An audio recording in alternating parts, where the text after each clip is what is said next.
120 फौजियों पर पाकिस्तान पूरा टैंक रेजिमेंट लेके चढ़ गया। बावजूद 120 सैनिकों ने हार नहीं माना। ये 93,000 ने सरेंडर किया था, बंदूक निकाल के जमीन पे रख के इसे सरेंडर किया था और भारत सरकार उसके स्टार नोच लिया था ले और बेल्ट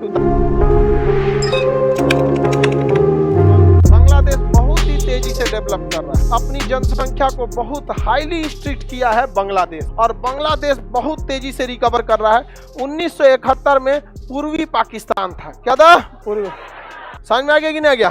तो अभी पूर्वी पाकिस्तान था यहाँ पर, और यहाँ पर यहिया खान जो थे सेनापति थे। यहिया खान क्या थे? सेना। और हम लोग के सेनापति उस समय थे ये मानिक शाह। कौन थे? पारसी धर्म के थे। पूरा नाम था सैम हारमूस जी प्रेम जी जमशेद जी मानिक शाह। पूरा पारसी लोगों के नाम में जी लगा रहता है, जैसे दादा भाई नौरोजी, जमशेद जी, समझे? पारसी धर्म के लोग बहुत मतलब दानवीर होते हैं, लाखों करोड़ में दान देते हैं सब। जितना हम लोग कमाएंगे लोग ना उतना दान देगा सब, और कभी भी नहीं देखेगा आपको डिस्टर्ब करेगा, शांति से जिएगा। चाहे सिख लोग भी बेचारे कोई डिस्टर्ब नहीं करेगा, बल्कि जाइएगा गुरुद्वारा में तो खाने होने को भी देगा भर पेट। जितना डिस्टर्ब इधर रहता है लोग ना, मेजोरिटी में जितना लोग रहेंगे, हम लोग ज्यादा सब देखिए कितने कम संख्या में पार्स। इधर थे मानेक शाह, क्या थे? सेनापति थे। चारों ओर से घेर लिया बांग्लादेश, पूर्वी पाकिस्तान था, और चारों ओर घेर के इतना मार मारा कि पूरी दुनिया में सर झुक गया पाकिस्तानियों का। ये चोटे 93,000 थे सब, यहाँ पे सरेंडर कर दिया। कितने थे? 93,000 सरेंडर किया गया। दुनिया में इससे बड़ी फौज नहीं थी जिसने सरेंडर किया। सेम इसी लड़ाई में पाकिस्तान सोचा कि इधर तो हम नहीं जीत पा रहे हैं, मेरा पूर्वी पाकिस्तान टूट जाएगा, बांग्लादेश बन जाएगा, अलग देश हो जाएगा। इसने सोचा इधर हमला कर दे। तो यहाँ हमारे 120 फौजियों की टुकड़ी लोनेवाला में खड़ी थी। मेजर चांदपुरी थे वहां। कौन थे? मेजर चांद। अब देखिए इधर सिख, इधर पारसी और उधर सिख साहब। मेजर चांदपुरी, वाहे गुरु की जय। 1.25 लाख से नीचे तो बातें नहीं करता है। 1.25 लाख नु एक लड़ावा, तब गोविंद सिंह नाम रखा। 120 फौजियों पर पाकिस्तान पूरा टैंक रेजिमेंट लेके चढ़ गया। बावजूद 120 सैनिकों ने हार नहीं माना और इनको वापस धकेल दिया।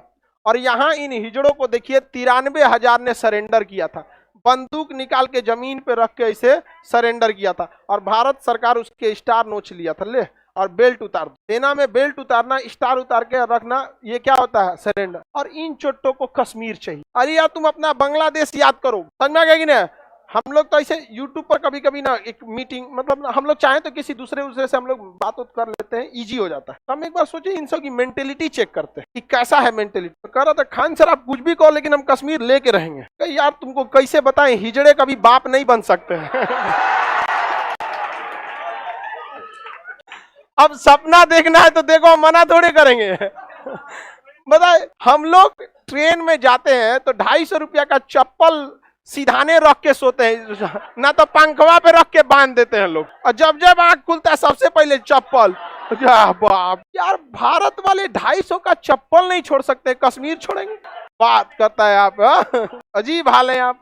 इन लोगों को कश्मीर चाहिए। बात जब भी ये कश्मीर की बोलते हैं, उन्हें कहो तुम्हारा जो बांग्लादेश था कम से कम उसे तो संभाल लेते, अपना घर संभालिए नहीं रहा, दुनिया में राज करें। यहाँ पे हमारे पास फौज है। देखिए हम हमेशा कहते हैं कि पाकिस्तान में 90% लोगों को लगता है कि वो भारत से लड़ाई करके जीत जाएंगे, और 10% ही लोगों को लगता है कि वो हार जाएंगे, और वो 10% वहां की फौज है। समझ रहे हो? जो पाकिस्तानी फौज बस उसी को लगता है हम हार जाएंगे, बाकियों को लगता है जीत जाएंगे। तो 93,000 सरेंडर की हो, और ये इतना खाना खाया था सब 93,000 में कि हम लोग की चौथी पंचवर्षीय योजना फेल हो गई। 93,000 को खाना खिलाइएगा, औरच के खाता था सब एकदम दबा के। यहाँ पे वहां पे पता नहीं कौन कौन चीज का खाना खिलाता होगा सभी सबको। हम लोग का अनाज खत्म हो गया, बाद में इन सबको छोड़ा गया, ये जानवर सबको भगा, इसको यहाँ पे भगा दिया गया वहां पे, तो बांग्लादेश बन गया। आज बांग्लादेश देखिए बेहतरीन हो गया। और उस समय भारत का साथ दिया थे शेख मुजीबुर रहमान। पाकिस्तान ने शेख मुजीबुर रहमान की पूरी फैमिली को मरवा दिया। शेख मुजीबुर रहमान का बेटा, उनको सबको मरवा दिया, आतंकवादियों को भेज के। बम फोड़ने में तो आगे रहता है सभी सब, समझ में आगे नहीं गया? बम फेंक के आगे रहेगा सब। उनकी एक बेटी थी जो इंग्लैंड में पढ़ रही थी, वही बच गई थी, बाकी सबको मरवा दिया था। शेख हसीना अब वहां की क्या है? प्रधानमंत्री। इसलिए जब भी भारत में आती है तो प्रधानमंत्री जाते हैं रिसीव करने, इसलिए कि देख बेटा देख देख, जिन्हें तुम मरवाया था आज भी वो बची हुई। बाकी कोई आता है तो मोदी जी घर में बैठा रहते हैं, बाकी जाता है लोग ले आने एयरपोर्ट पे, चलिए मोदी जी बुलाए। और शेख हसीना या कोई जरूरी व्यक्ति आता है तो ये एक बेहतरीन टैक्टिस होता है। किसी को मतलब छोटे देश के राष्ट्रपति को इज्जत दे दीजिएगा, बहुत खुश होगा। अब प्रधानमंत्री चले गए रिसीव करने और जहाज के बाहर खड़े हैं, उतर के आइएगा तो उसको एकदम गदगद हो जाते हैं। वहां के लोग जब देखते होंगे तो कितना अब जैसे हमारे प्रधानमंत्री मनमोहन सिंह थे या मोदी जी अभी हैं, अगर कहीं जाते थे उनकी इज्जत होती थी तो हम लोग भी खुश होते हैं। अब भाई उनकी बेइज्जती हो जाएगा तो हम लोग नहीं गरिया देंगे। इस समय मोदी जी को टैक्टिस में तो मोदी जी को कोई नहीं हरा सकता है। टैक्टिस में तो एक नंबर आगे है। शेख हसीना खूब बढ़िया से मानते हैं और अच्छा भी होना चाहिए। अपना पड़ोसी आप नहीं बदल सकते, समझ में आ गई ना क्या? नहीं तो बदलने का ऑप्शन रहता है सबसे पहले इसी को बदल देते।